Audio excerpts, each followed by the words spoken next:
Bismillah.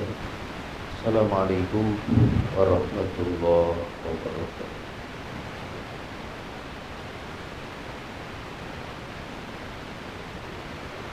Alhamdulillah.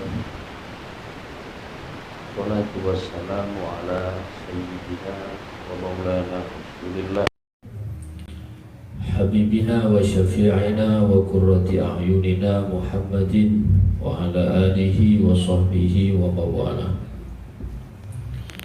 Subhanaka la ilma lana illa ma 'allamtana innaka antal alimul hakim. Subhanaka la fahma lana illa ma fahamtana wa karim rabbana iftah bainana wa anta khairul fatihin. Tsumma amma ba'du. Pada pertemuan minggu yang lalu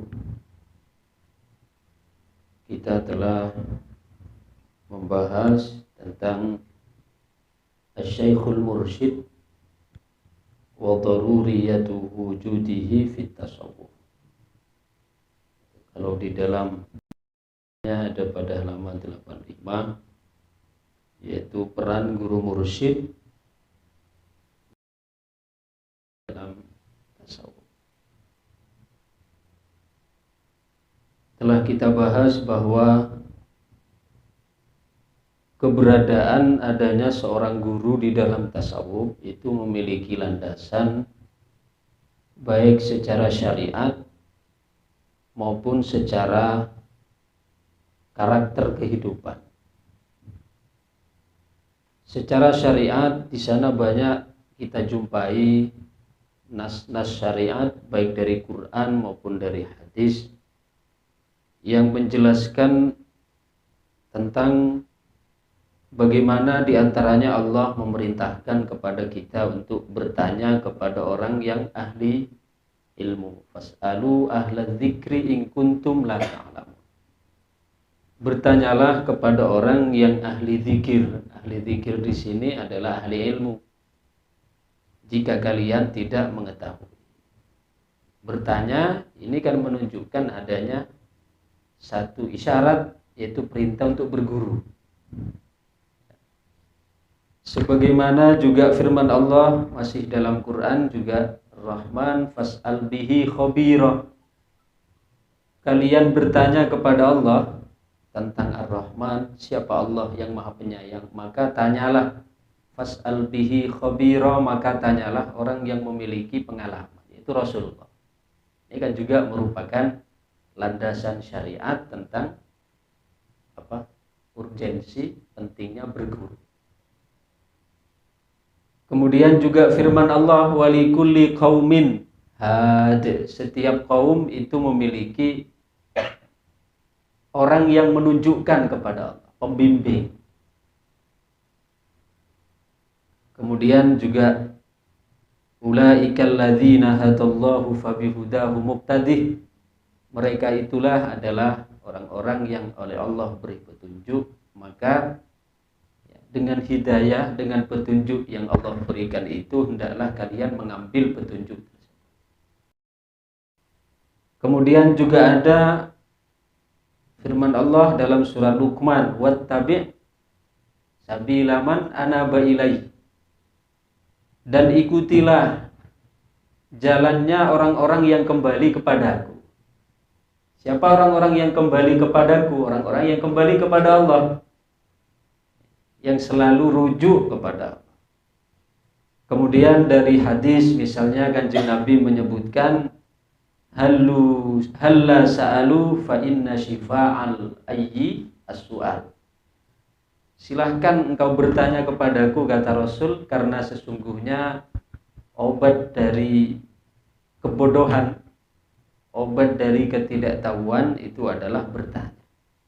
Ini adalah landasan dari syariat, dari Quran maupun hadis tentang pentingnya berguru, bahwa berguru itu adalah memiliki landasan dari Al-Quran maupun hadis. Kemudian selanjutnya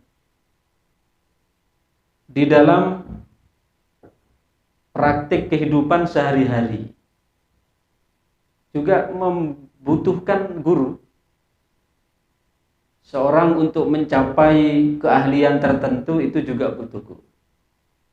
Dalam masak memasak juga butuh guru. Guru di sini kalau dalam dunia masak kan minimal sebagai orang tempat bertanya kan, bertanya resep apa saja yang menjadi bahan-bahan yang harus ya dilengkapi dan sebagainya. Kemudian Nabi Musa, bagaimana beliau mencari guru, yaitu Nabiullah Khidir alaihissalam.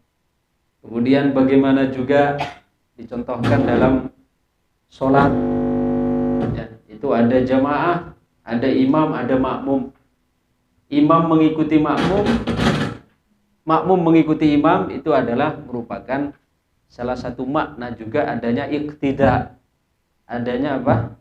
Seorang pengikut, seorang tabi yang mengikuti itu mengikuti matbu'nya, mengikuti orang yang dicontoh. Kemudian sekarang kita lanjutkan pada pembahasan bagian terakhir dari Syekhul Mursyid wa daruriyatu wujudihi fit tasawuf. Wa qad talaqaina, kalau di dalam terjemahnya ini ada pada halaman 87 ya. Ada pada halaman 87. Wa qad talaqaina min qawaidi ahli ilmi ghairi sufiyati qawluhum la ta'khudhul ilma min suhufi walal qur'ana min mushafi. Di dalam kaidah selain atau di luar ilmu tasawuf pun di sana ada sebuah kaidah yang menyebutkan apa katanya, la ta'khudhil ilma min suhufi. Janganlah kalian mengambil ilmu dari seorang yang hanya berlandaskan kepada mushaf. Artinya mengambil Quran bukan dari ahlinya, tapi hanya kita pelajari sendiri, kita gali sendiri. Kemudian walal Qur'ana min mushafi la ta'khudhil ilma min suhufi. Jangan kalian mengambil ilmu dari lembaran-lembaran kertas. Teman kemarin kan kita bahas bahwa ada perbedaan antara ilmu dan informasi. Ada perbedaan antara ilmu dan maklumat. Kalau kita misalnya mendapatkan di media sosial, di Google, di Instagram, di ya, hasil browsing dan sebagainya, itu tidak bisa kita katakan ilmu. Oke lah, kita katakan sebagai informasi boleh. Akan tapi kalau ilmu tidak bisa untuk dikatakan ilmu. Karena ilmu itu adalah ma waqa'a minal qalbi, adalah sesuatu yang memang terhujam ke dalam hati. Maka seandainya fungsi guru itu adalah sekedar untuk transformasi informasi, maka fungsi guru akan tersingkirkan dengan kemajuan teknologi. Jadi seandainya fungsi guru itu hanya sekedar untuk menyampaikan pengetahuan, maka fungsi itu akan tergeser oleh adanya kemajuan informasi maupun teknologi yang saat ini kita saksikan. Maka di situ berarti ada peran lain dari guru yang sebenarnya bukan sekedar berfungsi untuk transformasi informasi, tapi lebih dari itu adalah transformasi adab dan akhlak. Dan ini yang tidak dimiliki di dalam media sosial ini. Walaupun kita banyak membaca artikel tentang sabar, ikhlas, ridho dan sebagainya, tapi tidak akan memberikan, ya tidak bisa memberikan contoh keteladanan, kecuali mesti harus didapatkan dari guru.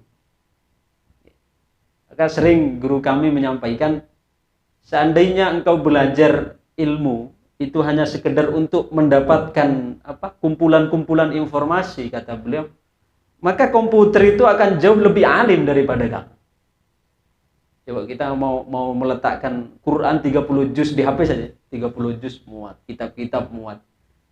Kalau kita mungkin ngafalkan masih banyak lupa, ini enggak. Langsung kita searching di sini, ketemu semua. Berarti masih lebih cerdas komputer, HP bahkan daripada kita. Tapi sebenarnya lebih dari itu, fungsinya adalah untuk transformasi akhlak atau transformasi adab. Walal Qur'ana min mushafi, dan jangan mengambil Quran dari hanya sekedar mushaf saja. Seperti kemarin kita contohkan, orang yang hanya mengambil ilmu atau pengetahuan dari lembaran-lembaran buku tanpa melalui tangan guru, itu akan lebih banyak memberi madarat daripada manfaat. Yang kemarin kita contohkan, ada orang baca kitab sendiri, kemudian dia membacanya apa? Karena dia punya basic untuk membaca, tapi tidak di hadapan guru, maka dia mendapatkan sebuah hadis, dia baca hayyatus sauda syifaun min kulli da. Semestinya ba, tapi di situ lebih titiknya satu. Ya, yang semestinya habbatus sauda, yang berarti jinten hitam, itu adalah obat dari segala penyakit. Nah, di situ ada satu tambahan titik, kelebihan titik, hayyatus sauda, yang berarti ular hitam. Coba dari jinten hitam menjadi ular hitam. Akhirnya ketika ada orang sakit, ya, dia karena merasa sudah pernah membaca disaran, oh gampang itu penyakitnya bisa disembuhkan dengan ambil ular hitam. Jadi ambilkan ular hitam malah tambah mati. Ketika didemo oleh masyarakat, loh kamu gimana katanya mau ngobati, loh kok saya yang disalahkan, ini kitabnya. Akhirnya dibawa kepada orang yang punya ilmu. Nah, coba saya lihat di mana akar permasalahannya. Ketika dia, oh ini bukan hayyatus sauda, ini yang betul habbatus sauda, salah titik, lebih satu titik. Loh coba maunya untuk mengobati tapi justru membahayakan. Maka ini fungsinya berguru. La ta'khudhil ilma min suhufi walal qur'ana min mushaf. Wa hadza mujarrahun inda ahlil ilmi, dan yang demikian itu apa? Yani kita mengambil ilmu dari lembaran-lembaran mushaf, lembaran-lembaran buku, mengambil Quran dari bukan dari guru tapi dari lembaran-lembaran mushaf, itu adalah merupakan mujarrahun inda ahlil ilmi, sesuatu yang dicela di kalangan ahli ilmu. Karena tidak diambil dari ahlinya. Summa ta'ammal marratan ukhra bi'tsatar rusuli ilan nas. Selanjutnya coba kita bersama renungkan tentang bagaimana Allah masih menurunkan rasul kepada manusia. Sudah diturunkan Quran, tapi mengapa masih perlu rasul lagi? Kan harusnya kan cukup kan? Cukup diturunkan mushaf. Nah, 30 juz sudah. Tapi mengapa Allah masih menyertakan rasul lagi? Itu sebenarnya karena perlu orang yang menuntun, yang membedah, yang menjabarkan, yang memberikan contoh dari Quran ini. Seandainya Allah hanya menghendaki Quran untuk dibaca, cukup 30 juz sudah ini, baca sendiri. Tapi tidak, itu ada pesan lain. Allah menurunkan Rasul sebagai yang menyertai Quran, itu sebenarnya untuk berfungsi menjabarkan, memberikan contoh, karena keteladanan Al-Quran itu ada pada Rasul. Makanya kalau kita lihat apa yang disebutkan oleh Sayyidah Aisyah, kana khuluquhul Quran, akhlak Nabi itu adalah Quran. Kalau ingin melihat Quran berjalan, ya Rasul, walaqad atainaka sab'am minal mathani wal Qur'anal azim, dan aku telah memberikan kepadamu sab'am minal mathani, Fatihah, wal Qur'anal azim, dan Al-Qur'an yang agung. Allah di sini mensifati Quran dengan sifat al-azim. Di ayat yang lain Allah mensifati Rasul, wa innaka la'ala khuluqin azim. Coba, itu menunjukkan bahwa antara Rasul dengan Quran itu adalah satu kesatuan yang tidak dapat dipisahkan. Maka Allah menurunkan Rasul di samping Quran itu berfungsi untuk menguak apa yang menjadi isi Quran, apa yang menjadi tuntunan Quran. Summa ta'ammal marratan ukhra bi'tsatar rusuli ilan nas wa nuzuli Jibril. Wa nuzula Jibril alaihi salam alal anbiya alaihi musallatu wassalam bitawjih wal hidayah. Kemudian kita perhatikan bagaimana Allah mengutus Rasul untuk membawa hidayah walaupun sudah diturunkan Alkitab. Taurat diturunkan ke Nabi Musa. Mengapa mesti Allah menyertakan Nabi Musa? Quran sudah diturunkan, mengapa mesti melalui Rasul? Melalui Rasulullah SAW. Injil, mengapa mesti melalui Nabi Isa? Itu adalah Karena di samping untuk ya sebagai kitab ini untuk dibaca, sekaligus kita kan perlu contoh konkret. Nah, contoh konkretnya itu tidak mungkin hanya diturunkan begitu saja, kecuali mesti harus melalui seorang Rasul yang memberikan contoh atau yang memberikan qudwah. Kemudian selanjutnya pada paragraf terakhir, wala tansa annal tiqa'a ruhit talibi wal ustadhi wa tabadulil wuddi wa wahdatil iradati wa dimajis syakhsiyataini bil hubbi wa qasdi wajhillahi fihi atharun ruhiyun wa nafsiyun muqarrarun inda ahlil ilmil qadim wal hadith. Dan perlu kita ingat bahwa perkumpulan antara seorang guru dengan murid, ini barokah yang tidak akan didapatkan melalui pembelajaran online ini. Perkumpulan bersama seorang guru dengan murid duduk dalam satu majelis, kan ada perkumpulan di situ, ada kebersamaan, ada face to face. Makanya ketika Allah menyebutkan perintah ya ayyuhalladzina amanuttaqullaha wa kunu ma'as-shodiqin. Ini kan saya sampaikan waktu di Madura kan. Ini Mas Yunus ikut waktu kajian di Pondok Nurul Anwar di Madura kemarin. Mengapa di dalam ayat ini Allah menyebutkan ya ayyuhalladzina amanu, hai orang-orang yang beriman, ittaqullah, bertakwalah kalian kepada Allah, wa kunu ma'as-shodiqin. Jadilah kalian bersama orang-orang yang siddiq. Mengapa tidak mengatakan wa kunu minas-shodiqin? Jadilah kalian dari orang-orang yang siddiq. Tapi mengapa menggunakan ma'a, tidak menggunakan min? Ini termasuk dari apa? Min lataifit tafasir, termasuk dari kelembutan makna di balik tafsir ayat. Ya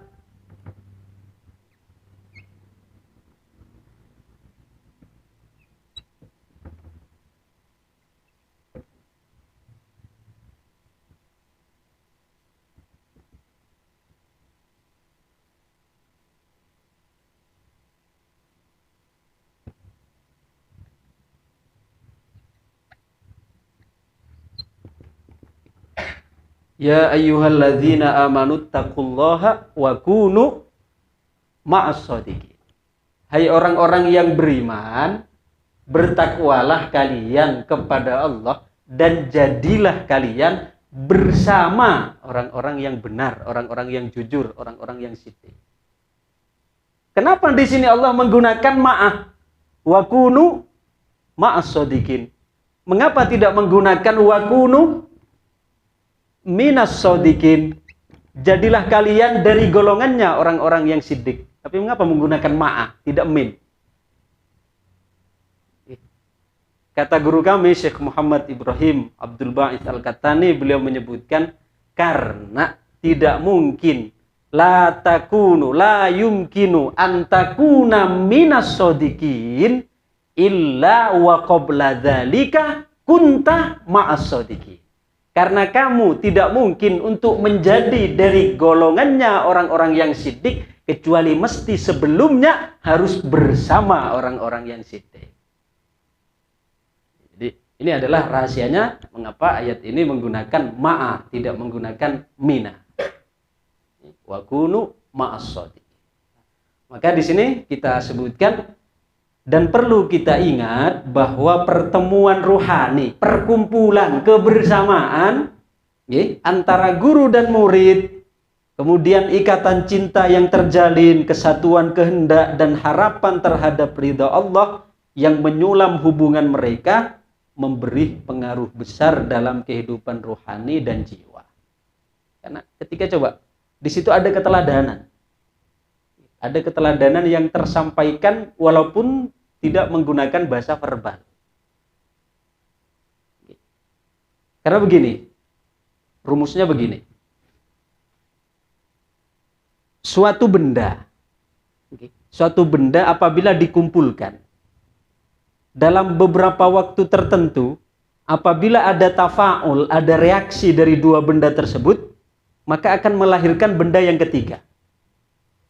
Contohnya begini, ada tanah, ada biji. Ada tanah, ada biji. Kita kumpulkan jadi satu. Ketika kita sirami atau kita rawat, tanah dengan biji yang dikumpulkan menjadi satu, awalnya hanya terdiri dari dua unsur ini, ada tanah, ada biji. Tapi dengan berjalannya waktu, perkumpulan, pertemuan antara biji dengan tanah akan melahirkan apa? Pohon yang baru. Begitu juga apabila sekarang jiwa murid disatukan dengan jiwa guru, yang disatukan dalam satu iradah, maka akan tumbuh apa? Generasi atau akhlak yang baru. Maka sebenarnya berguru di dalam tasawuf itu merupakan pernikahan batin.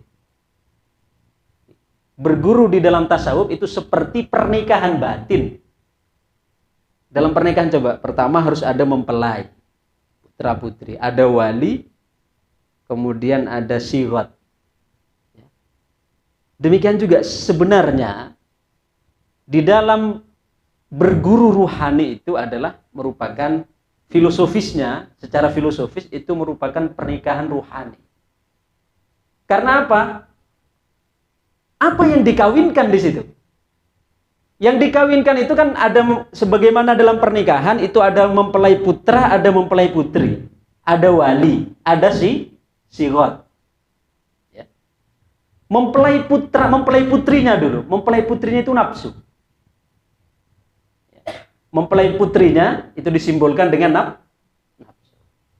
Sedangkan mempelai putranya siapa? Nur Muhammad.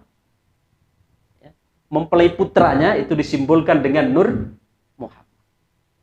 Kemudian walinya, siapa walinya? Walinya itu guru yang menikahkan. Kemudian sigotnya apa? Sigotnya itu bai'ah. Komitmen untuk mengikuti ajaran-ajaran guru. Nah, coba saya sampaikan di dalam awal surat An-Nisa, coba. Ketika Allah menjelaskan tentang jiwa. Jiwa itu kan nama lain dari nafs. Maka dalam bahasa Arab nafsu itu bisa dimaknai sebagai apa? Jiwa. Di dalam surat An-Nisa, awal surat An-Nisa, ketika Allah menyebutkan ya ayyuhan nasu. Ya ayyuhan nasu taku rabbakumul ladzi khalaqakum min nafsin apa? Wahidah atau wahidin? Min nafsin wahidatin, coba. Padahal kalau dalam kaidah bahasa Arab, kalau dalam kaidah bahasa Arab, antara na'at dengan man'ut kan harus sesuai sifatnya kan. Kalau depan mu'annas belakang mu'annas. Kalau depan mudzakkar belakang mudzakkar. Di dalam ayat ini, alladzi khalaqakum min nafsin wahidah, yang telah menciptakan kalian dari apa ini? Jiwa yang satu. Ya. Kalau kita melihat kepada lafaz, harusnya kan min nafsin wahidin. Ya kan? Mengapa? Karena lafaz nafsu secara lafaz itu kan sifatnya mudzakkar, bukan nafsatin. Ya kan? Tapi min nafsin wahidin harusnya kan kalau secara tinjauan bahasa. Tapi mengapa ini kok di depan mudzakkar, di belakang kok muannas? Min nafsin wahidatin, kok tidak min nafsin wahidin? Karena ini secara maknawi nafsu ini memang disifati muannas. Disifati perempuan. Paham lagi isyarat lagi? Nah, jadi sebenarnya siapa mempelai putri yang dinikahkan di situ? Di dalam perguruan rohani, yaitu nafsu. Yang mempelai putrinya itu nafsu. Nafsu itu disifati dengan sifat mu'annas. Paham lagi? Kemudian sekarang, mempelai putranya siapa? Mempelai putranya itu Nur Muhammad. Apa Nur Muhammad? Gampangannya, Nur Muhammad itu adalah akhlak Muhammadiyah. Akhlak Sayyiduna Muhammad Sallallahu Alaihi Wasallam. Jadi artinya sifat-sifat nafsu itu dinikahkan dengan akhlak-akhlak Rasulullah, sehingga nafsu yang memiliki sifat-sifat tercela bagaimana memiliki akhlak-akhlak Rasulullah yang terpuji. Jadi mempelai putrina yaitu nafsu simbolnya, mempelai putrana apa? Nur Muhammad. Kemudian walina sera, walina guru. Sebagaimana akad nikah tidak sah kecuali pada wali, la nikah tak sah tanpa wali, maka mentujukan orang untuk bisa mencapai pernikahan ruhani, yaitu menikahkan Nur Muhammad dengan nafsu untuk sebuas yang di sifat-sifat tercela, bermalaki akan terpengaruh, akan dihiasi dengan akhlak Rasul, itu tentu harus melalui wali, sera walina guru. Makanya ada satu keterangan yang indah sekali mengenai guru itu. Orang tidak akan mendapatkan guru atau yang disebut dengan wali mursyid kecuali dengan rahmat Allah. Coba catat atau urut-urutan lagi. Tidak akan mendapatkan guru atau wali mursyid kecuali dengan rahmat Allah. Oke. Kemudian selanjutnya, pertama, tidak akan mendapatkan atau tanpa rahmat Allah, kita tidak akan bertemu dengan guru atau dengan guru mursyid. Ini landasannya adalah surat Al-Kahfi ayat 17.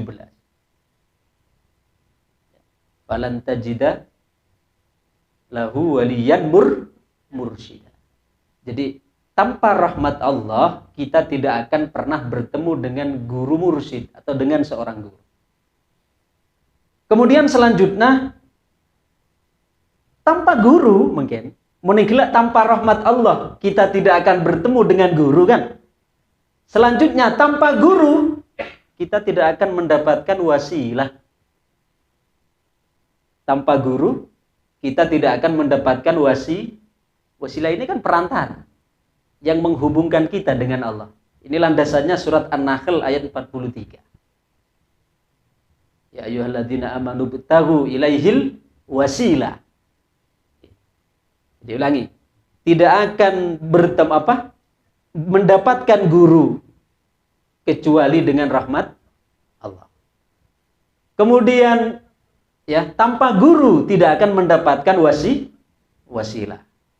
Landasannya surat An-Nahl ayat 43. Kemudian yang ketiga, tanpa wasilah sekarang. Tanpa wasilah kita tidak akan sampai kepada Allah atau tidak akan wusul. Tanpa wasilah kita tidak akan dapat wusul. Itu landasannya adalah Al-Maidah 35. Nanti kita cari ayatnya, kita renungkan makna isyarat dari ini semua. Tanpa wasilah kita tidak akan wusul. Kemudian yang terakhir sekarang, tanpa wusul maka kita tidak akan pernah mencapai kebahagiaan abadi atau yang disebut dengan al-falah. Tanpa wusul kita tidak akan mencapai kebahagiaan abadi atau yang disebut dengan al-falah. Apa landasannya? Al-Mu'min ayat Al-Mu'minun 1 sampai 11. Ini urut-urutannya ini. Tidak akan bertemu guru tanpa rahmat Allah. Kemudian selanjutnya tidak akan, kalau tidak tanpa guru maka tidak akan memperoleh wasilah. Tanpa wasilah kita tidak akan wusul. Tanpa wusul maka kita tidak akan mendapatkan al-falah atau kebahagiaan. Ini urut-urutannya. Jadi yang pertama, potongan yang pertama itu, tanpa rahmat Allah kita tidak akan bertemu guru atau waliyan mursyida, itu surat Al-Kahfi ayat 17. Kemudian tanpa guru kita tidak akan memperoleh wasilah, itu surat An-Nahl ayat 43. Kemudian tanpa wasilah kita tidak akan sampai kepada Allah, tidak akan wusul. yaitu surat Al-Maidah ayat 35, dan yang terakhir, tanpa wusul maka kita tidak akan mencapai kebahagiaan atau al-falah, yaitu surat Al-Mu'minun ayat 1 sampai 11. Maka di sini pertemuan seorang murid dengan guru itu rahmat besar sebenarnya. Itu adalah rahmat besar. Maka di sini kita sebutkan wala tansa'annal tiqa'a ruhit talibi wal ustaz. Dan jangan lupa bahwasanya pertemuan antara murid dengan guru watabadulil wuddi. Kemudian dari pertemuan tersebut terpupuklah rasa cinta terhadap sesama, watabadulil wuddi wa wihdatil iradah. Satu kehendak. Karena jika orang belum bisa sekehendak dengan guru, maka belum bisa sekehendak dengan Allah. Kalau belum bisa bersekehendak, bersekemauan dengan Allah, ya, bagaimana caranya? Minimal kita bersekehendak dulu dengan guru. Ya. Tapi yang harus kita perhatikan di dalam berguru itu yang menjadi asas utamanya itu harus husnudzon. Jangan dahulukan suudzon, husnudzon. Kalaupun ada hal-hal yang memang kita belum bisa menerima, jangan kita keburu menuduh guru. Tuduhlah diri kita yang belum mampu untuk memahami. Salah satu contoh begini, karena di dalam pendidikan tasawuf ini seorang guru pendidikannya banyak menggunakan isyarat. Misal sekarang ada guru mengatakan, "Nak, coba engkau makan cacing ini." Kalau murid yang picik maka dia akan keburu suudzon. Kok ada katanya guru kok memerintahkan makan cacing ini? Ini sebenarnya kita sebagai murid yang terlalu picik di dalam menyimpulkan. Karena pada saat seorang guru memberimu cacing untuk dimakan, itu bermakna bukan berarti engkau disuruh makan cacing, tapi maknanya melalui cacing ini engkau gunakan mancing, engkau dapatkan ikan, makanlah ikannya. Gitu maksudnya. Jadi penuh dengan pendidikan-pendidikan isyarat. Ada salah satu kisah Imam Jalaluddin Rumi, yang terkenal sufi besar itu. Imam Jalaluddin Rumi itu beliau punya seorang guru mursyid namanya Imam Syamsuddin At-Tibrizi. Jadi guru spiritualnya Imam Jalaluddin Rumi itu bernama Imam Syamsuddin At-Tibrizi. Imam Jalaluddin Rumi sudah menjadi ulama besar. Khutbah, pengajian yang dihadiri ribuan orang. Suatu ketika Al-Imam Syamsuddin At-Tibrizi beliau berasal dari kota yang jauh dari Al-Imam Jalaluddin Rumi. Cuma guru, ya, sang guru ini masih kalah viral dengan muridnya. Artinya dalam pandangan masyarakat yang lebih terkenal, yang lebih sering didengar namanya justru muridnya ini, Al-Imam Jalaluddin Rumi. Sedangkan gurunya yaitu Imam Syamsuddin At-Tibrizi jarang sekali beliau terdengar, bahkan namanya pun asing. Suatu ketika Al-Imam Syamsuddin At-Tibrizi datang untuk mengunjungi sang murid. Imam Jalaluddin Rumi sudah punya pondok besar, santrinya ribuan. Ketika didatangi, itu beliau berniat untuk bermalam karena memang ya, berasal dari kota yang jauh. Ketika sudah tamu-tamu yang lain pada pulang, Imam Syamsuddin At-Tibrizi mengatakan, "Wahai Rumi, engkau adalah seorang murid yang luar biasa, diapresiasi. Cuma aku nanti ada satu hal permohonanku kepadamu. Dan jika engkau memang menganggap aku sebagai gurumu, engkau harus memenuhi apa yang menjadi keinginanku." Kemudian ketika semua tamu-tamu keluar pulang, sekitar jam 1 malam, datanglah Imam Jalaluddin Rumi kepada gurunya. "Wahai guru, apa gerangan kiranya permintaan dari Anda yang harus saya jalankan?" Apa kata Imam Syamsuddin At-Tibrizi? "Jika engkau memang menganggap aku sebagai gurumu, tolong belikan aku sebotol arak di toko sana."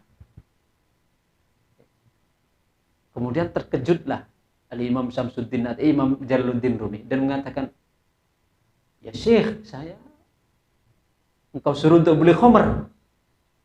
Engkau suruh untuk beli arak. Ya, aku suruh engkau untuk beli arak. Bahkan dengan pakaian kebesaranmu." Jadi Tidak disuruh lepas nih, serbannya, jubahnya yang masih ya, pakaian kebesarannya disuruh pakai. Wahai guru, kalau saya sendiri yang beli nanti apa kata dunia? Hancur harga diri saya. Bagaimana kalau saya nyuruh salah satu dari murid saya? Kata Imam Syamsuddin nanti, sebenarnya beliau di sini ingin mentarbiah muridnya ini. Tidak bisa. Engkau tidak bisa jika harus mencari ganti dari santri. Harus engkau sendiri yang berangkat. Maka singkat cerita, ya, berangkatlah Imam Jalaluddin Rumi sambil mengendap-endap karena takut kau orang ulama besar kok. Oh, tiap hari ngutbah orang, tiap hari nyeramai orang, kok sekarang malah pergi ke tempat jual arak kan? Singkat cerita pergilah. Kebetulan satu-satunya tempat jual khamr itu adalah pemukiman orang-orang Majusi. Jadi bukan orang Islam memang di situ yang muncul. Sambil mengendap. Dan pada saat sampai di tempat kedai khamr itu, toko khamr tersebut, ternyata ada salah seorang jamaah yang membuntuti. Jalaluddin Rumi ini mau kemana kok? Malam-malam jam 1 dia keluar. Apalagi dia ke arah tempat pabrik khamr. Apa dia mau bedak diikuti? Terok buntek dari budi. Ketika diikuti ternyata betul. Beliau masuk ke tempat jualan, bahkan produksi arak. Maka orang yang membuntuti itu dia kembali ke orang-orang, ke masjid di mana tempat Imam Jalaluddin Rumi mengajar dan mengatakan, wahai manusia, hormati ibumu nih. Wahai manusia, ternyata orang yang selama ini engkau puja-puja, engkau puji, engkau idolakan, yang selalu menyampaikan nasihat di atas mimbar, ternyata dia adalah seorang pecundang. Karena aku melihat dengan mata kepalaku sendiri, dia sekarang pergi ke tempat produksi khamr, dia sedang membeli khamr yang disimpan di balik jubah. Beli ento butulna khamr teh sampai dulu jubah, takok ekonomi orang ki erep beli na jubah. Balik. Kemudian orang-orang yang selama ini beliau ajar, yang selama ini beliau ya menjadi santri beliau, menjadi jamaah beliau, ingin membuktikan, benar dah ini. Jalaluddin Rumi seorang soleh, alim, masa iya dia melakukan seperti itu? Akhirnya digerebek di tengah jalan. Ketika digerebek, wahai Rumi, ternyata engkau yang selama ini yang menampakkan kesolehanmu, menampakkan kealimanmu, ternyata itu palsu belaka hanya untuk menutupi kefasikanmu. Karena engkau sekarang ngakulah bahwa di balik jubahmu yang besar itu tersimpan sebotol khamr. Maka Jalaluddin Rumi tidak bisa mengelak. Akhirnya direbut kemudian dipukuli sama orang rame-rame. Hilang kepercayaan santri-santrinya, kepercayaan jamaahnya. Ini ternyata selama ini saya keliru dalam mengidolakan seseorang. Saya kira dia orang soleh, saya kira orang alim. Ternyata dia seorang pecundang. Dipukuli. Serbannya lepas, jubahnya koyak. Kemudian ya, beliau penuh dengan lumuran darah. Hilang sudah. Harga dirinya yang selama ini beliau dipuja-puja, diidolakan.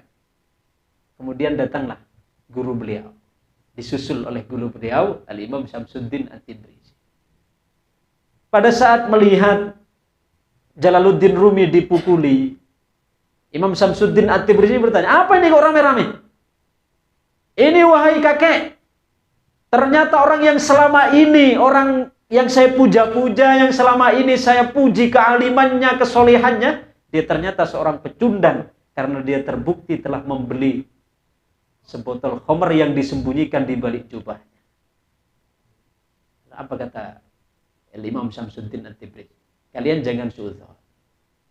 Rumi ini adalah memang orang yang alim, orang yang soleh. Sebenarnya apa yang dibawa dia hanya sebotol air saja. Apa kata orang? Sebotol air apa? Itu sudah kami buktikan. Yang dia bawa itu adalah sebotol khamr, bahkan masih dalam posisi disegel. Air dari mana? Kata Imam Syamsuddin At-Tibrizi, itu sebotol air. Terjadilah perdebatan.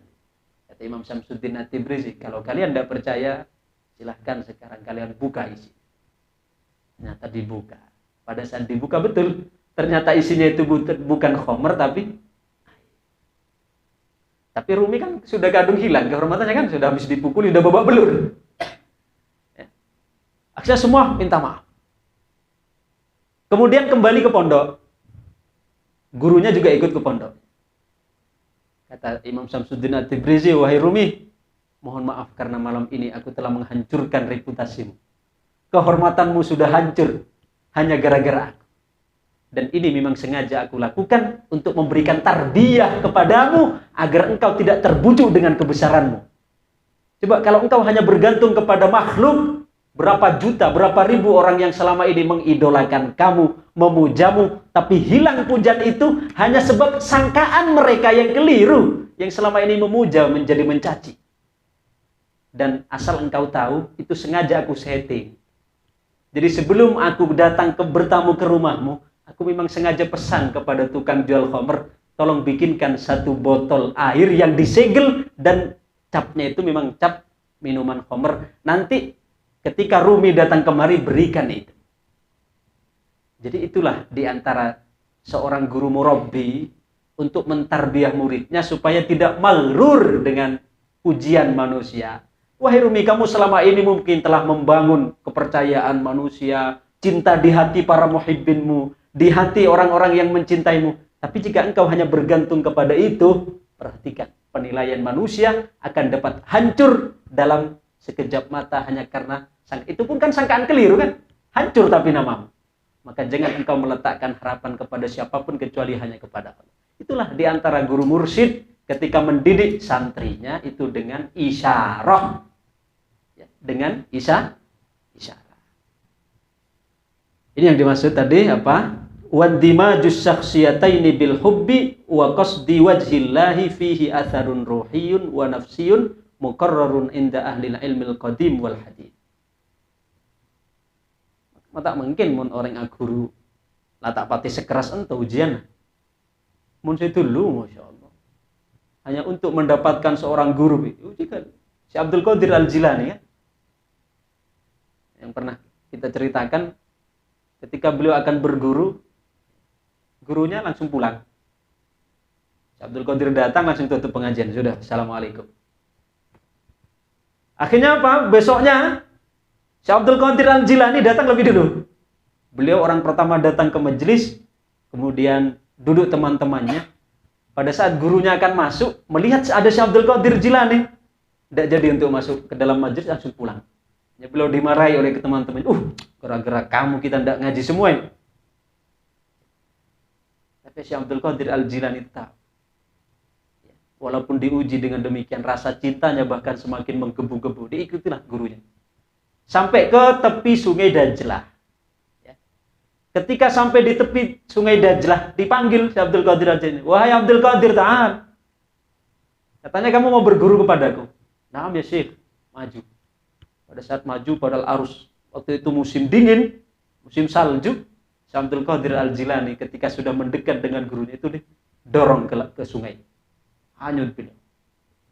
Kalau sekarang ada kiai yang begitu ya, langsung terjerat berapa pasal ini. Terus. Tapi Syekh Abdul Qadir Al-Jilani ya, tetap hatinya tidak luntur cintanya pada guru. Bahkan beliau apa? Beliau untung tahu berenang.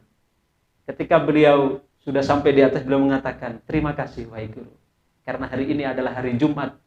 Berkat engkau lemparkan aku, dorong aku ke dalam sungai, aku mendapatkan keutamaan mandi di hari Jumat. Lucu, masih ada terpikirkan untuk husnudzon coba. Padahal dalam posisi yang sudah sangat mencelakakan. Itulah tanda cinta kepada guru. Akhirnya setelah itu apa? Kata gurunya, nah, sekarang wahai Abdul Qadir, engkau telah melalui beberapa ujian cinta dariku, maka sekarang engkau telah aku terima sebagai murid. Orang-orang dulu sampai seperti itu. Untuk apa? Mendapatkan ujian di dalam ketulusan hati, dalam sopajan apa? Sopajan lagi mula aguru, betul-betul aguru. Untuk ketulusan lah teruji pon. Benih mulai anu sakuti lah terus menjauh tak dadi seperti itu. Dalam tasawuf kita entah ketika dikerasi oleh guru benih lantas lari benih. Tapi kita entah setiap kerasnya guru, lembutnya guru, itu pendidikan semua. Pendidikan semua. Saya pernah satu kali di Kairo dulu merasakan dimarahi oleh guru yang sedahsyat, tidak pernah sedahsyat itu. Jadi ceritanya begini, saya kan yang memegang kunci rumah beliau, karena kami yang tinggal di rumah beliau ada 3 orang, saya dengan 2 orang Malaysia. Nah beliau kan tidak selamanya tetap di Mesir, karena selalu berjalan, karena rumah beliau asalnya di Libanon. Jadi beliau di samping ke Mesir, ke Libanon, ke Kanada. Perjalanan dakwahnya yang mesti dalam 1 tahun. Biasanya di Mesir 4 bulan, kemudian di Libanon 3 bulan, kemudian di Kanada ya 3 bulan, terus selebihnya itu keliling dunia. Nah, waktu itu beliau mau datang ke Mesir tanpa memberi kabar. Biasanya kalau mau datang pasti nge-WA atau nelpon lah, masih Skype dulu. Bro, saya mau datang nanti jam sekian, tolong bilang sama sopir untuk dijemput ke bandara. Sehingga ketika beliau akan datang kan kita siap-siap, bersih-bersih rumah, kemudian ya disiapkan semua. Nah waktu itu tidak ada konfirmasi. Akhirnya kami waktu itu, kita bertiga hadir di undangan acara akikahan salah seorang ahbab. Jadi ada salah seorang murid beliau dari Malaysia, itu merayakan akikah di Mesir. Kita hadir. Tiba-tiba itu beliau nelpon. Sudah ada di rumah, tidak ada yang bukakan pintu. Lu coba. Akhirnya beliau apa? Dari bandara itu memang sengaja enggak konfirmasi sama santri minta aja enggak. Dari bandara itu langsung naik taksi. Taksi ke pondok. Ke rumah. Sampai di rumah ternyata ya beliau ngebel. Ngebel enggak ada orang. Akhirnya nelpon. Beliau nelpon, saya angkat langsung tinggi. Abrar, aina enta? Kamu di mana? Mendengar beliau suara sudah tinggi kan kita sudah gelagapan dulu. Akhirnya waktu itu tempatnya namanya Walidain. Akhirnya apa beliau barang-barangnya disimpan di depan pintu. Beliau hanya training sama. Ya. Jadi yang jubahnya sudah dilepas dulu, ya, disimpan di depan rumah, langsung menyusul ke Walidain. Padahal jaraknya ada dari sini ke pedalaman, jalan kaki. Sampai kita sudah, mas kian alayade saatin api lah tak nyaman mati belum.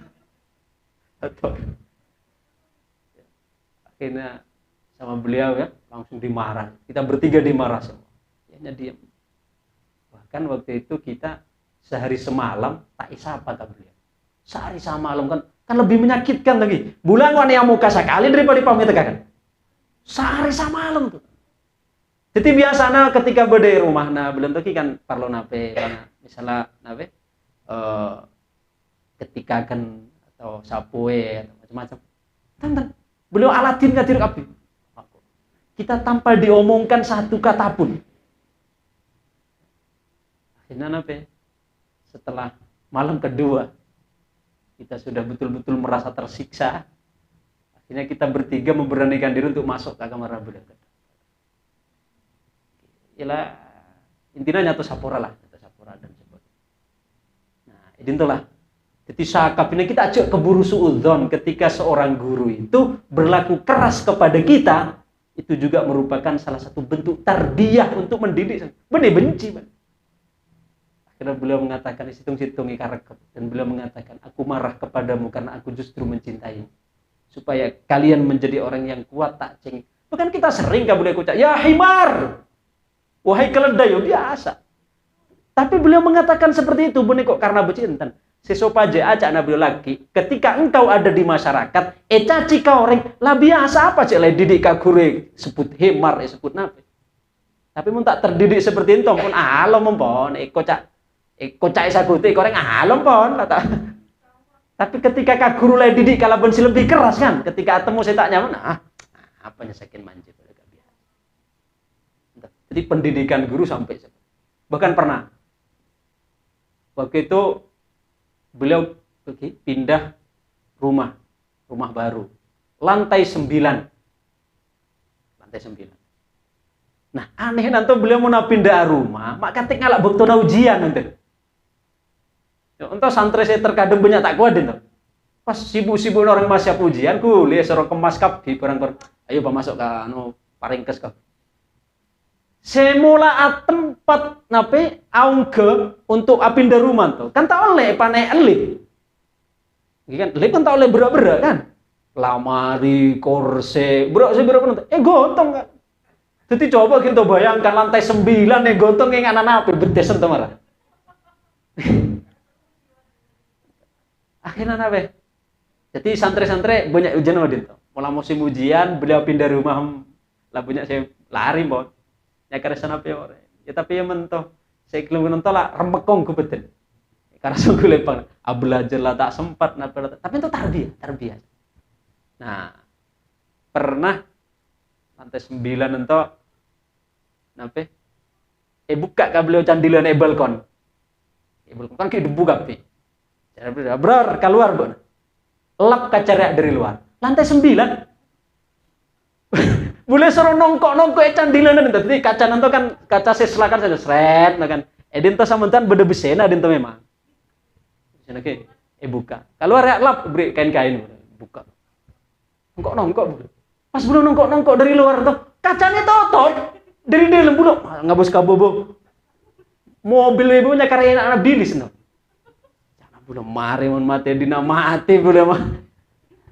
napi cana beliau kita kok mati mbak namara.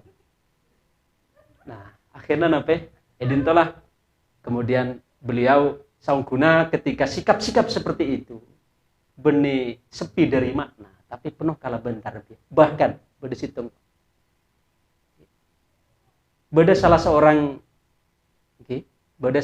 akhwat dari Malaysia datang ke beliau nah la romanton toh la romase bersih bulan gila datang tiba-tiba datang tanpa sebab tanpa apa nyamuk padahal begini loh nyamuk itlak barra kalau bun muka luar soro bede luar balkon panas are setengah are dina akan balkon kancing dari dalam begini nangis begini kita kan coba kan langsung kasih masalah tigo orang begini dulu usir tanpa sebab tanpa apa kamu ke jemur bede luar sangat setengah hari buka itu so gini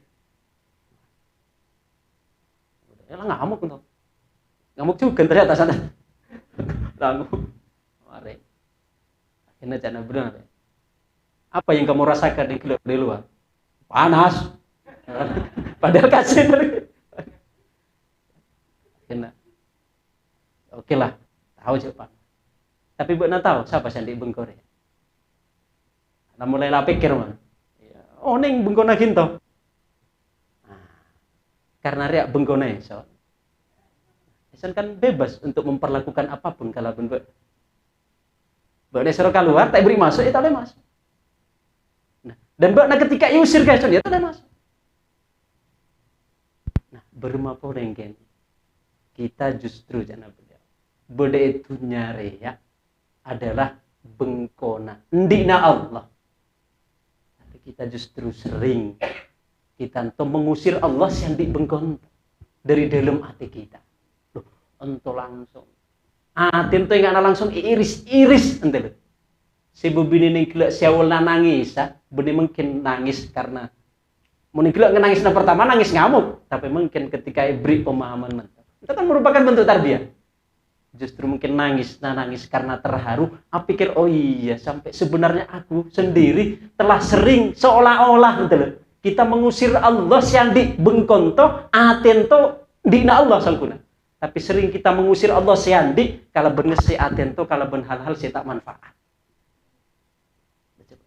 pendidikan seperti itu memang selalu diberikan kalau ben isyarat maka kita aja sudon galuh tenek keras sakuti lah sempurna ketika guru ngerasain itu pasti kita mikir apa ya makna apa boleh sih kendaki bilang karena asy-syaikhu yurabbi bil isyarah aktsar min tarbiyatihim bil ibarah seorang guru itu mendidik muridnya dengan isyarah itu lebih banyak daripada mendidik dengan kata-kata maka itu saya maksud ningla wa hatta yakunu sanadu mausulan yakunu min waraihi sirrun mujarrabun yusammihi sufiyatu barokotas sanad dan adanya sanad pendidikan rohani berdesanat nanti sambungan dari guru ke guru ke guru ke guru, dan ada keberkahan atau yang disebut dengan istilah barokatus sanad. Wa illam yu'min al jahiluna bisirrihi, walaupun orang-orang bodoh itu mengingkarinya. Ala tara qaulahu ta'ala wa da'iyan ilallahi biiznihi wa sirajan munira, dan Rasul mengajak kepada Allah dengan izin Allah kan. Coba mungkin bola tanya, Rasul mengajak minus saka Allah sira sing izini Allah. Mentaujukan kita seorang guru entong ngajar atau ngizini atau mentarbiyah mendidik makhluk entaujukan dengan izin guru. Nah, sebagaimana Allah, Rasul oleh izin dari Allah mentaujukan seorang guru entau mendidik murid-muridna entau dari izin guru atasna. Dari guru izin guru atasna terus sampai Nabi sampai Allah Subhanahu wa ta'ala. Nah, berarti sanad izin entau nyambung.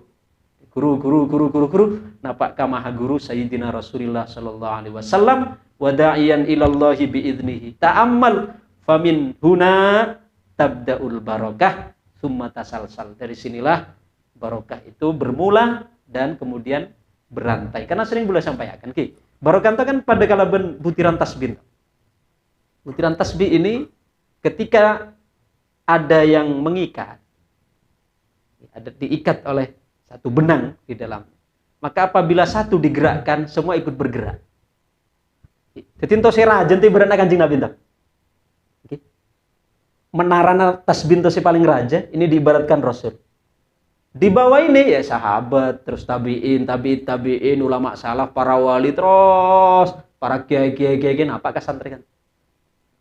Tapi oleh karena kita ada yang terhubungkan oleh satu tali benang ya dinto. Pada saat satu digerakkan atas aguli, kabinur aguli. Soalnya apa? Soalnya ada tali penghubungnya. Itu gambarannya sanad dalam tasawuf. Jadi seorang guru ketika mendidik murid, nah udah sana ada dinto. Situ ngagerak, kabinur aggerak kabin. Keberkahan mengalir kabin. Kita kalau benang situ butir tasbih ngantol bode di sana. Walaupun dinto aguli, tak kira bisa. Walaupun aguli, lo kangen di sana. Karena tidak terangkai oleh satu tali, yaitu tali sanad dari guru ke guru. Entah saya maksud, famin huna tabda'ul barakah summa tasalsal. Dari sinilah keberkahan dimulai dan terus berantai. Dari guru ke guru ke guru ke guru sampai maha guru Sayyiduna Rasulullah sallallahu alaihi wasallam. Oke, pon sama taufik. Assalamualaikum warahmatullahi wabarakatuh.